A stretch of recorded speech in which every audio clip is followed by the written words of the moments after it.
د قانون د خو د دنیا وګورئ یقین وکړه زه خو حیران شم بعضې وخت کې چې زمونږ په دې خلکو څه چل شوی دی روز تر روزه په اسلام باندې په سنت باندې په قرآن باندې حملې کیږي مخکې ورځ بیا یو دا شانتې یو حمله بله شوې ده چې په پارلیمنت کې ستا د داسې بل پاس کولو کوشش شوی دی چې 18 کالو نه کله کم هلک وي په هغه باندې اسلام نشي پیش کولی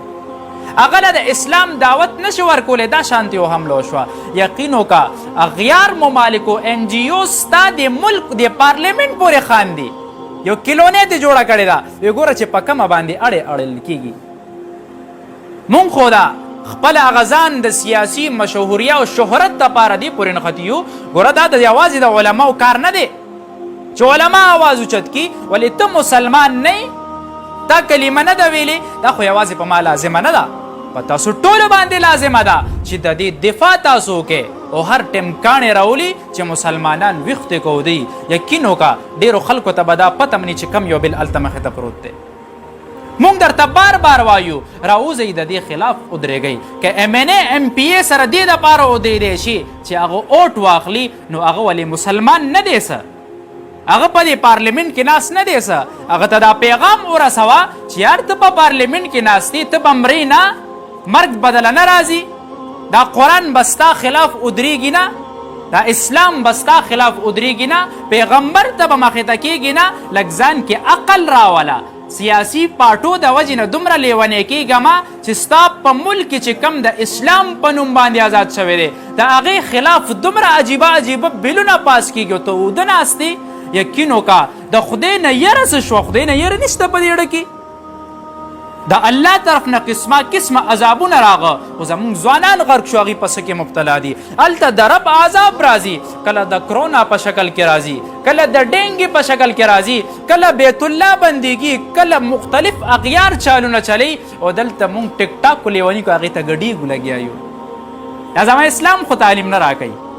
ځوانان مو غرق شه جینکې مو غرق شه ټوله ورځ دا ټیک ټاک کې او دې ته ګډېږي الله نه به نه یارېږي مرګ بدله نه راځي مرګ یره دې ختمه کړې ده لږ ځان کې شعور پیدا کول غواړي هغه شعور زموږ مړ شوی دی یقین وکړه روز تر روزه بدله او خرابه روز راځي تاسو ګورئ یو 20 کاله پس به دا زموږ ځوانان زموږ خبر هم نه اوري به د قرآن نه نه خبر د حدیثونه به نه خبر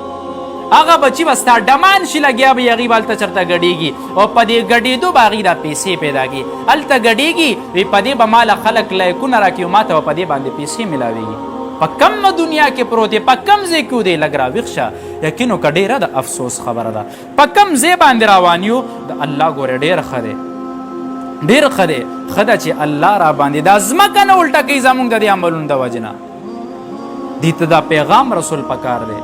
چې دا اسلام ګورې دومره کمزوری نه دی چې ته داسې حملې کې یقین وکړه په دې ملک کې به دې زیم نه یې ګورې او په دې دنیا کې خو به لږ ژوند دی که چا د عهدو دپاره څومره ښه ښه سټې تېرې شوي دي چې د هغې به یو نوم وخلاړه د دې خاورو لاندې چې څوک یې تپوس کوي الټه خلک وایي چې الله دې غرق کي ځکه چې دی دا بلونه پاس کړي الله دې تباه کي ځکه چې دی د قرآن خلاف د حدیثو خلاف ولاړو یقین وکړه فاني دنیا ده الله ته متوجه شي توبه وکاږئ بس دی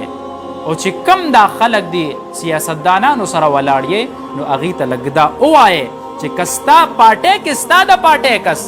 هغه د اسلام خلاف بل مخکې کوي نو خیر دی ته د هغه حمایت مه کوه الټه د هغه تکذیب کوه چې دی دا کار غلط کوي په دې باندې یقین وکړه الله خوشحاله شي عهده خو درته اسې ملو شوې ده الله دې موږ